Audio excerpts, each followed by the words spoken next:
La négativité est comme un nuage sombre qui s'infiltre dans notre esprit, affectant notre perception du monde et de nous-mêmes. Nous vivons dans une société qui nous bombarde constamment de nouvelles négatives, de problèmes mondiaux et de pression personnelle. Mais comment rester calme au milieu de ce chaos?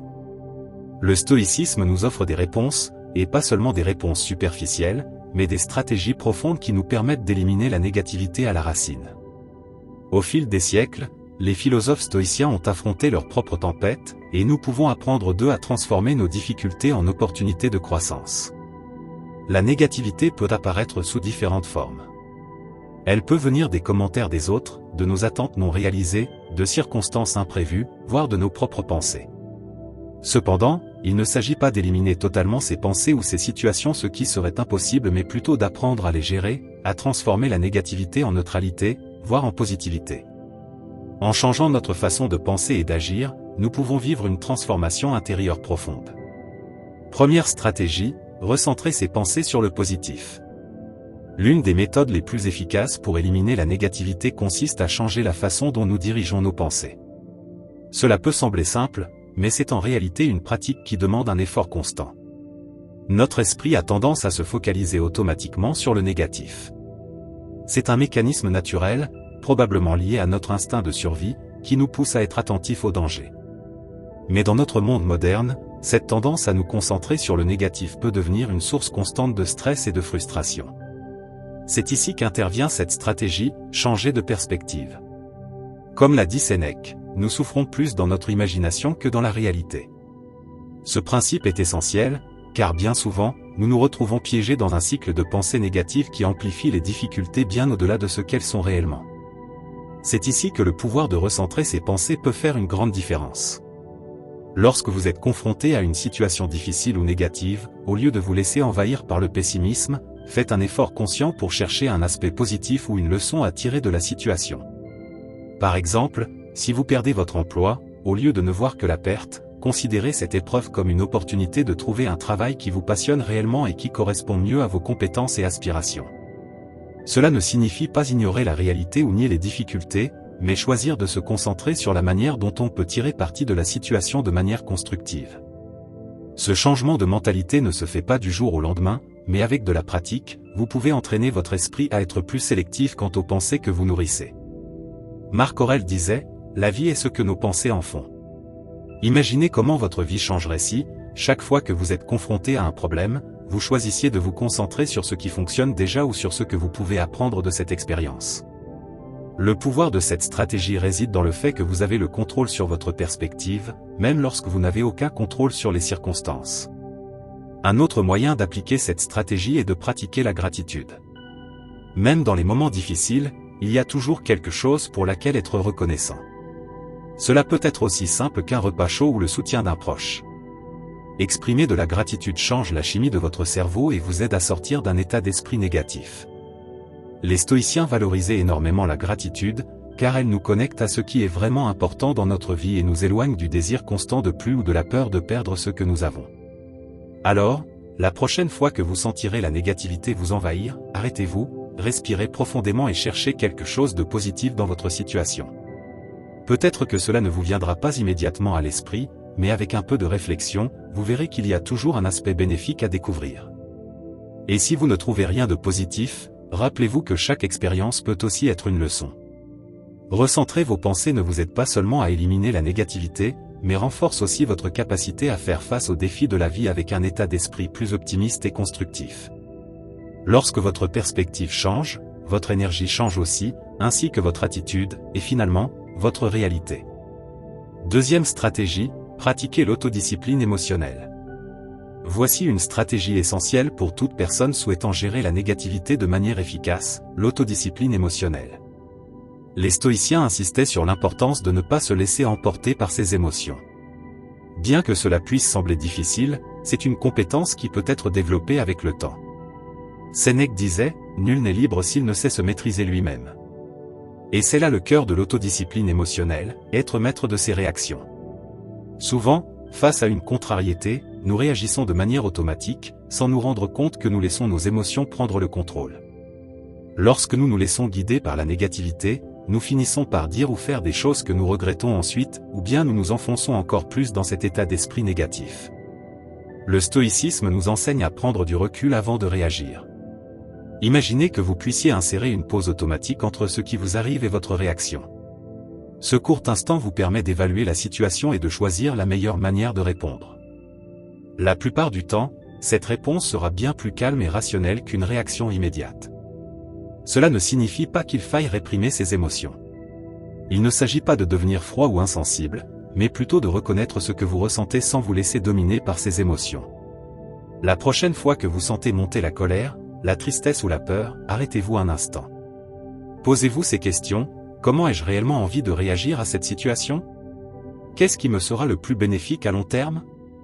En procédant ainsi, vous reprenez le contrôle au lieu de laisser vos émotions gouverner vos actions. Par exemple, lors d'un conflit, au lieu de répondre immédiatement avec colère ou frustration, prenez une respiration profonde et réfléchissez à la meilleure manière de résoudre le désaccord.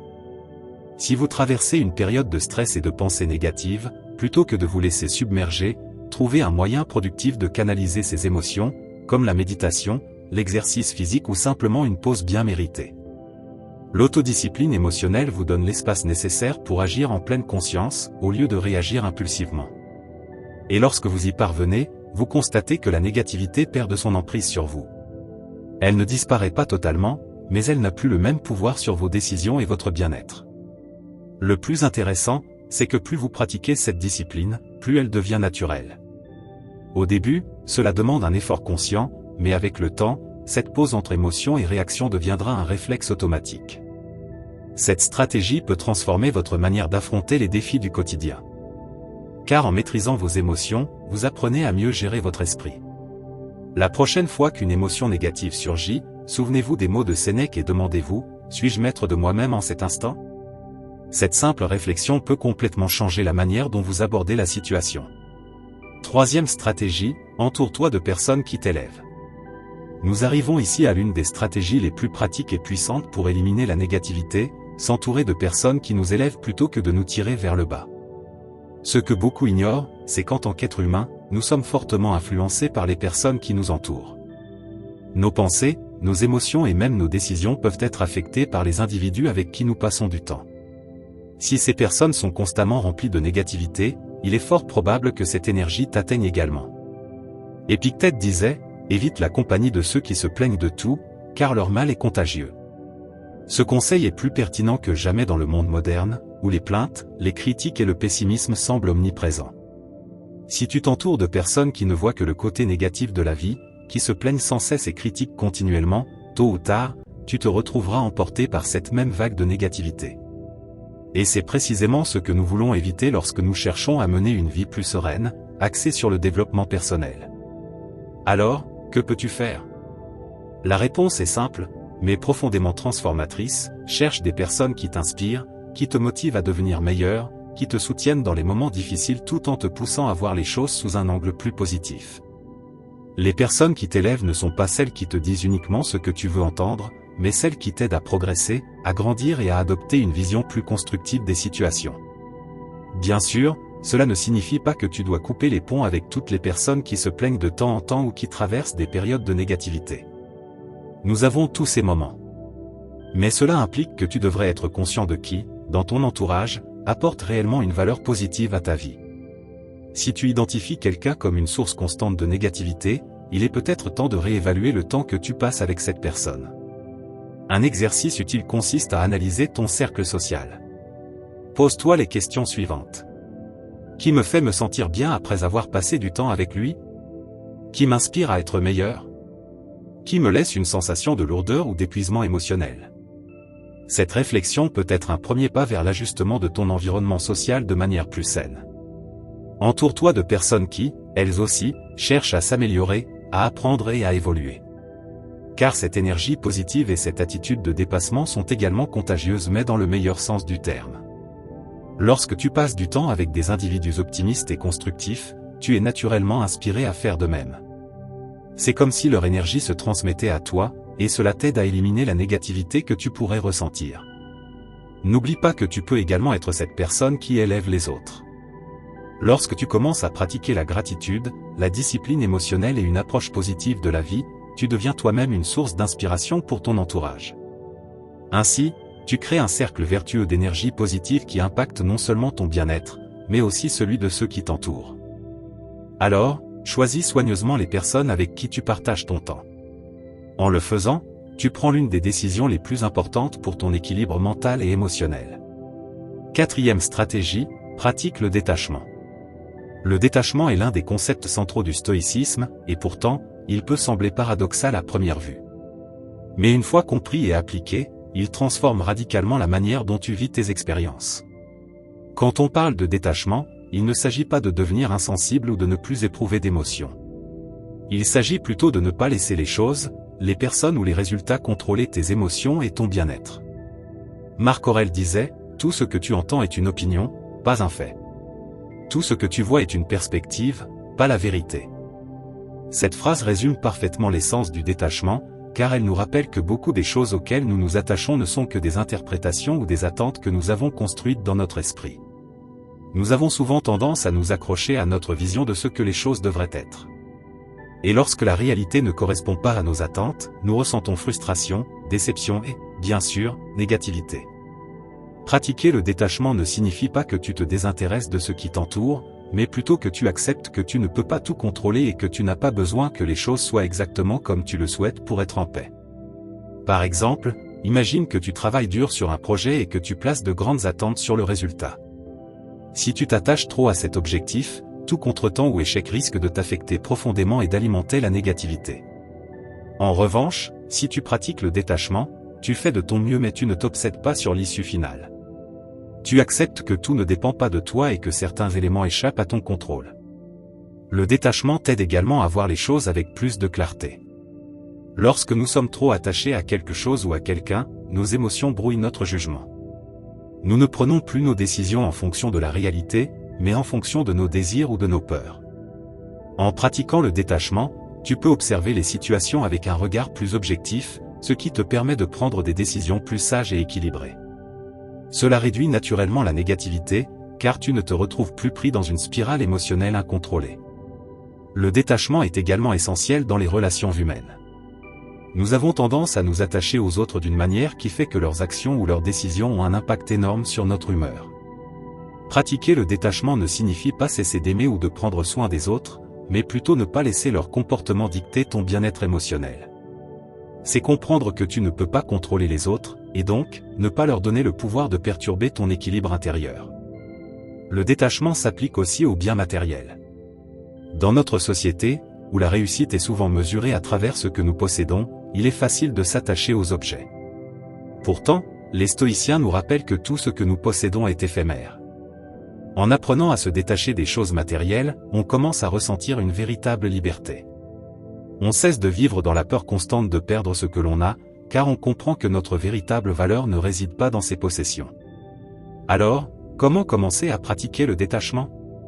Le premier pas est de prendre conscience de tes attachements. Demande-toi, qu'est-ce qui me cause le plus de stress ou d'anxiété ? De quoi ai-je du mal à me détacher ? Une fois que tu identifies ces éléments, commence progressivement à les lâcher, en te rappelant que, bien qu'ils soient importants, ils ne définissent pas ton bonheur. En pratiquant le détachement, tu élimines une grande source de négativité dans ta vie, car celle-ci provient souvent de la peur de perdre ce que nous avons ou du désir que les choses soient différentes. Lorsque tu lâches prise, tu réalises que tu peux être en paix, quelles que soient les circonstances extérieures. 5e stratégie, garder une perspective à long terme. Parlons maintenant d'une stratégie stoïcienne d'une puissance incroyable pour réduire la négativité, garder une perspective à long terme. Il est fréquent que, face à un problème ou une situation difficile, nous nous sentions submergés et que nous sombrions dans des pensées négatives. À ce moment-là, il semble que cette situation soit tout ce qui compte, qu'il n'y ait aucune issue, ou que son impact sera éternel. Mais les stoïciens nous enseignent à prendre du recul et à voir les choses sous un angle plus large. Marc Aurèle résumait cela parfaitement en disant : « Souviens-toi de la brièveté du temps. Tout passe et s'oublie. » Cette phrase nous rappelle que bon nombre de nos préoccupations actuelles perdront rapidement leur importance. Combien de fois t'es-tu inquiété pour quelque chose qui, après un certain temps, s'est révélé bien moins grave que tu ne le pensais ? Adopter une perspective à long terme permet d'aborder les problèmes avec plus de sérénité et d'objectivité. Imagine cette stratégie comme un moyen d'observer le panorama de ta vie. Lorsque tu es confronté à une difficulté, au lieu de te focaliser uniquement sur l'instant présent, projette-toi dans l'avenir et demande-toi, comment verrai-je cela dans 1 mois, dans 1 an, dans 5 ans? Souvent, ce qui paraît insurmontable sur le moment devient avec le temps un simple souvenir ou même une leçon précieuse. Cet exercice mental permet de minimiser l'impact émotionnel des difficultés. Garder une perspective à long terme, c'est aussi comprendre que la vie est faite de hauts et de bas. Les stoïciens reconnaissent que tout est temporaire, aussi bien les moments de joie que les moments de souffrance. Ce n'est pas une vision pessimiste, bien au contraire, cela te libère de l'emprise des difficultés du présent. Lorsque tu sais que les mauvais moments finiront par passer, tu peux les affronter avec plus de calme et moins de négativité. De plus, cette stratégie permet de voir les obstacles comme des opportunités de croissance. Si tu considères les défis sous un angle plus large, tu comprendras que chaque épreuve est une occasion d'apprendre et de te renforcer. Ainsi, au lieu de voir les problèmes comme des tragédies, tu peux commencer à les considérer comme des étapes nécessaires de ton développement personnel. Sénèque l'exprimait bien. C'est la difficulté qui réveille le génie. Changer ta perspective et percevoir les épreuves comme temporaires et formatrices élimine une grande partie de la négativité qui les accompagne. Prenons un exemple concret, si tu traverses une période difficile dans ton travail, au lieu de céder au stress et à la frustration, pose-toi ces questions: que puis-je apprendre de cette situation? Comment puis-je utiliser cette expérience pour progresser? En maintenant cette perspective, les problèmes semblent moins insurmontables et tu te prépares à mieux les gérer à l'avenir. Une autre grande force de cette approche est qu'elle encourage la patience envers toi-même. Nous avons souvent tendance à nous critiquer sévèrement et à nous décourager lorsque les résultats ne sont pas immédiats. Mais en adoptant une vision à long terme, tu te rappelles que le véritable progrès prend du temps et que chaque petit pas compte. Moins de précipitation, moins de frustration, et donc moins de négativité liée à l'impatience. En résumé, garder une perspective à long terme t'aide à comprendre que la vie est un marathon, pas un sprint. En regardant au-delà du moment présent, les difficultés perdent leur emprise sur toi, et tu peux les affronter avec plus de calme et de sagesse. Tout passe, et en te rappelant cela, tu pourras vivre avec plus de sérénité. 6e stratégie, faire la paix avec l'imperfection. Voici une stratégie qui peut radicalement changer ta vision de la vie: accepter l'imperfection, en toi comme chez les autres. Les stoïciens comprennent que la perfection est un idéal inatteignable et que courir après ne mène qu'à la frustration, à l'anxiété et, bien sûr, à la négativité. En revanche, lorsque tu fais la paix avec l'idée que l'imperfection fait partie de la nature humaine, tu commences à vivre de manière plus détendue, avec une paix intérieure accrue. Épictète le disait clairement. Ne demande pas que les choses arrivent comme tu le veux, mais veux-les telles qu'elles arrivent, et tu vivras heureux. Cette phrase nous invite à arrêter de lutter contre la réalité et à accepter que les choses ne se dérouleront pas toujours comme prévu. Le monde n'est pas parfait, les gens ne sont pas parfaits, et toi non plus, et c'est parfaitement normal. Combien de fois t'es-tu senti mal parce que quelque chose ne s'est pas passé comme tu l'avais imaginé? Peut-être avais-tu une attente élevée concernant un projet, une relation ou même toi-même, et lorsque tu n'as pas atteint ton objectif, tu as ressenti de la déception. Cette négativité naît du refus d'accepter la nature imparfaite de la vie. Mais le stoïcisme nous enseigne à accepter la réalité telle qu'elle est, et non comme nous voudrions qu'elle soit. En appliquant ce principe, tu réduis énormément la frustration et le mal-être. Accepter l'imperfection signifie aussi être moins dur envers toi-même. Nous sommes souvent nos pires critiques, et nous avons tendance à amplifier nos erreurs dans notre esprit. Pourtant, les erreurs font partie intégrante du processus de croissance. Si tu ne t'autorises pas à échouer, tu ne t'autorises pas à apprendre. Le stoïcisme nous encourage à nous concentrer sur l'amélioration continue, sans tomber dans l'obsession de la perfection. La progression est un cheminement constant, et chaque avancée a de la valeur, même si elle est ponctuée d'échecs. Ce principe s'applique également aux autres. Nous avons parfois des attentes irréalistes vis-à-vis des personnes qui nous entourent, et lorsque celles-ci ne répondent pas à nos attentes, nous ressentons de la frustration. Mais tout le monde a ses propres combats, ses propres défauts. Accepter que les autres soient imparfaits te rendra plus compréhensif, moins critique et te permettra d'éviter une accumulation d'énergie négative due à des attentes déçues. En fin de compte, faire la paix avec l'imperfection est une forme de libération. Imagine à quel point il est apaisant de ne plus chercher à tout contrôler, mais simplement à apprécier le processus. Tu te débarrasses de cette pression constante qui engendre de la négativité et tu abordes la vie avec plus de légèreté. L'imperfection fait partie de ce qui nous rend humains. Plutôt que de la voir comme un défaut, nous pouvons l'accueillir comme une occasion de grandir et d'évoluer sans cesse. Par exemple, si tu travailles sur un projet et que tout ne se déroule pas comme prévu, au lieu de t'auto-flageller, considère cela comme une opportunité d'ajuster ta méthode, d'acquérir de nouvelles compétences et de continuer à avancer. En changeant ton état d'esprit, ce qui aurait pu être une source de négativité devient une opportunité précieuse.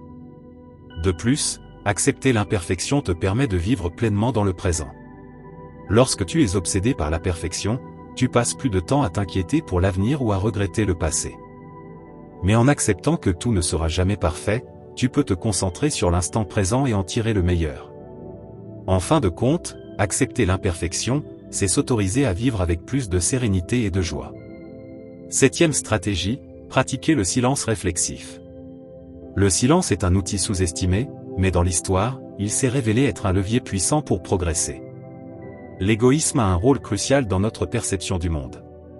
Souvent, nous sommes tellement immergés dans le bruit du quotidien que nous en oublions le pouvoir du silence, celui de nous arrêter, de réfléchir et d'observer nos pensées.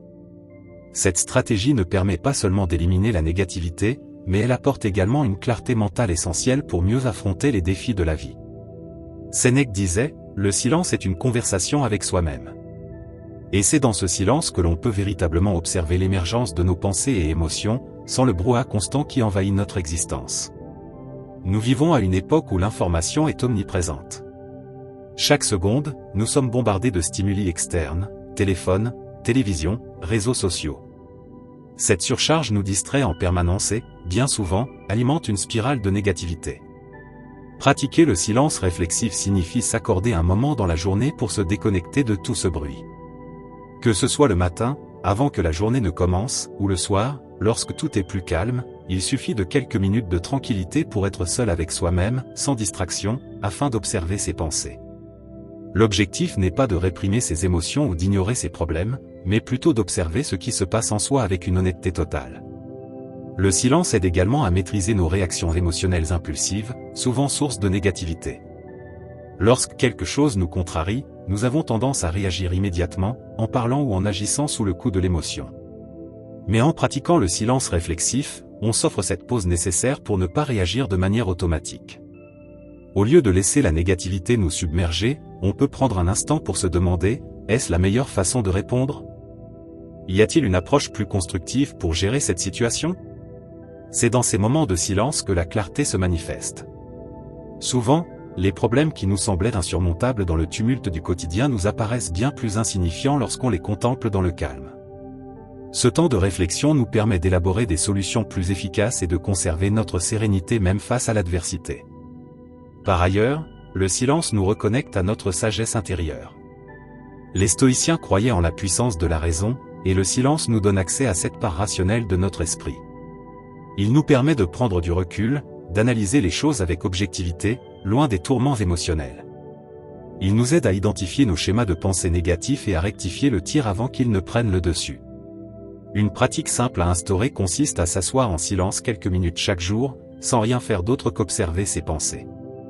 Aucune technique compliquée n'est requise, il s'agit simplement d'être présent et de laisser son esprit vagabonder sans chercher à le contrôler.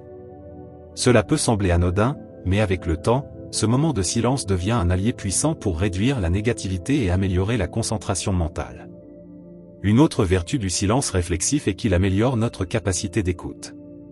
Souvent, dans nos interactions, nous sommes davantage préoccupés par ce que nous allons dire plutôt que par ce que l'autre exprime réellement. En apprenant à observer et à écouter sans précipitation, nous renforçons nos relations et développons une meilleure compréhension des autres. Ainsi, si vous sentez que la négativité occupe trop d'espace dans votre vie, essayez de pratiquer le silence.